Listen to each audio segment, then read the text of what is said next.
The Valhalla Reflex. Why your Norwegian forest cat actually needs to hunt to feel safe. Welcome to a deep exploration of your companion's psyche, where we unravel a mystery hidden in plain sight within your own living room.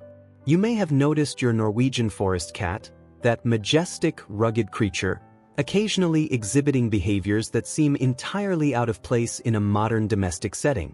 They freeze mid-step, pupils dilating as they fixate on an invisible point in the hallway, or they engage in a sudden, frantic dash that seems to serve no logical purpose. This is not mere playfulness or random bursts of energy. It is a profound echo of an ancestral past. We call this the Valhalla Reflex. It is a deeply ingrained behavioral pattern that connects your cat directly to the harsh, unforgiving landscapes of ancient Scandinavia. Understanding this mechanism is the first step toward true companionship, as it reveals that your pet is not just a house cat, but an apex survivor living in a world that is far too comfortable for their primitive, hardwired survival instincts to fully comprehend. To understand why this reflex exists, we must look at the biological imperative that drove the development of the Norwegian forest cat over thousands of years. Unlike many other breeds that evolved in warmer climates, these cats were forged by the relentless winters and rugged terrain of the north. Their survival depended entirely on their ability to execute perfect, high-stakes hunting maneuvers in freezing conditions where every calorie counted. Their nervous systems were calibrated to prioritize movement, stealth, and lethal precision. Even today, though your cat is well-fed and lives in a climate-controlled environment, those ancient neural pathways remain fully active. When your cat enters a state of high alert, they are not behaving badly or erratically. They are fulfilling a physiological requirement. Their bodies are essentially waiting for a hunt that never happens, creating an internal pressure that must be released through specific, repetitive physical actions that mimic their ancestors' natural hunting sequences. The psychological aspect of the Valhalla reflex is even more fascinating, as it relates to the internal sense of security your cat derives from their own perceived competence. In the wild, a cat's mental well-being is tied to their ability to successfully provide for themselves. When the opportunity to hunt is removed, it creates a subtle but persistent psychological dissonance. A cat that cannot engage in hunting behaviors feels vulnerable, as their brain equates inactivity with a loss of dominance over their territory. This is why you might see your cat seemingly practicing their hunting skills on your curtains or your ankles. They are not intentionally being destructive. They are actively working to maintain their status as a capable hunter. They need to feel that they have the power to influence their environment.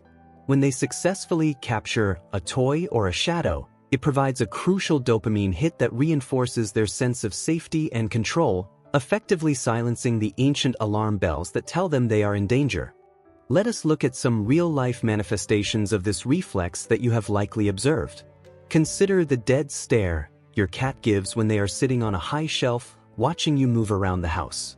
To the untrained eye, this looks like affection or curiosity, but in the context of the Valhalla reflex, it is actually a strategic evaluation. They are mapping the territory, calculating distances, and assessing the prey potential of every object or person in the room. Or think about the way they act during the witching hour in the evening.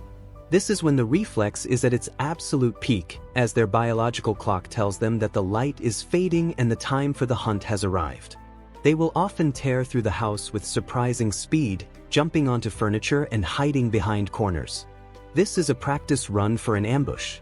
They are recreating the environmental pressures of the Norwegian wilderness to ensure their skills remain sharp, even though there is absolutely nothing to catch. If you are wondering what this means for your role as an owner, the answer lies in providing structured outlets for these primal impulses. You cannot simply ignore this reflex, as a cat that is denied the opportunity to hunt will often become anxious, listless, or physically destructive. Instead of trying to suppress these behaviors, you should curate an environment that allows your cat to safely experience the hunt. This means moving beyond the standard store-bought toys that are thrown on the floor and forgotten. You need to become a participant in their survival journey. Use laser pointers, feather wands, or food puzzles that require effort, timing, and strategic thought. By engaging with your cat in these play-based hunting sessions, you are not just entertaining them, You are fulfilling a biological duty. You are helping them resolve the tension between their wild nature and their domestic life, which is the most compassionate thing you can do for them. The structure of these play sessions should mimic the natural cycle of the hunt: stalk, chase, pounce, and kill. Begin slowly by dragging a toy behind a chair, allowing your cat to observe and stalk their target before you let them give chase. This builds anticipation, which is just as important for their mental health as the final capture. When they finally kill the toy, let them hold it for a few seconds before you reset the game. This satisfaction is vital. Many owners make the mistake of making the game too easy or stopping it too abruptly. If the hunt is always successful and takes no effort, it loses its psychological value. The difficulty should be tuned to their specific energy levels. For a robust Norwegian forest cat, this might mean longer sessions that require them to jump and climb. By tailoring your interaction to their specific breed-based needs, you reinforce your bond and significantly reduce the anxiety that stems from their untapped predatory drives. Another critical component of managing the Valhalla reflex is the integration of food into their predatory routine. Never leave a full bowl of food out for them to graze on all day. In the wild, a predator rarely finds a full meal waiting on a silver platter. By shifting to a hunt-to-eat feeding strategy, you align their daily biological rhythm with their ancestral expectations. Use automated feeders that release small portions at set times, or hide their kibble in various locations around the house to force them to search for their calories. This minor shift is revolutionary for their psychological state. It forces them to switch into hunting mode throughout the day, which gives them a sense of purpose and achievement. When they locate a hidden stash of food, they feel a genuine rush of success that mimics the biological satisfaction of a real kill, keeping their instincts sharp and their stress levels remarkably low. Ultimately, your goal is to bridge the gap between their heritage and your home. The Valhalla reflex is not a disorder to be cured, but a character trait to be respected and channeled. Your Norwegian forest cat is a living piece of history, carrying the spirit of the fjords within their DNA. When you take the time to understand why they act the way they do, you transform from a mere caretaker into a partner in their survival. They will respect you more for it, and the bond you share will be built on a foundation of mutual understanding rather than just convenience. By providing them with the challenges they naturally crave, you are giving them the gift of a fulfilled life. They will no longer feel the need to hunt your toes or destroy your furniture, because their internal Valhalla has finally been satisfied. Continue to watch them, learn their specific patterns, and honor the magnificent predator that lives within your beloved, fluffy, and sophisticated companion.